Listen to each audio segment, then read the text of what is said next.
রতনতনু ঘাটির লেখা তোতন ফিরলে বাড়ি। আশ্বিন, তুমি ব্যস্ত কেন যে? জানি জানি, সব জানি। এই পৃথিবীর মাটিতে এখনো পুজোই আসেনি, মানি।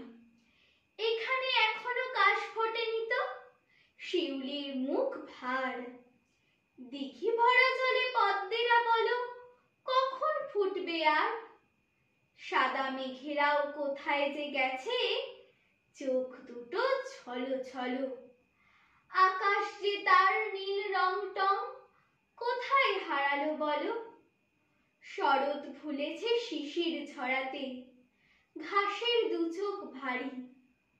কেউ না বুঝুক এর কি যে মানে, আমি তা বুঝতে পারি।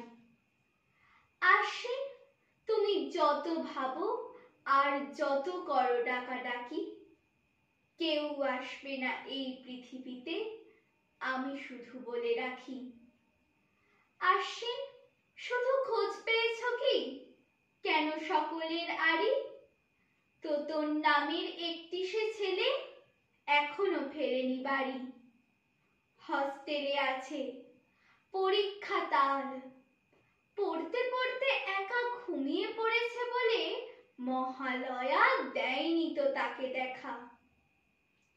পুজোর খবর জানাবে বলেই পুজো গিয়েছিল ছুটে।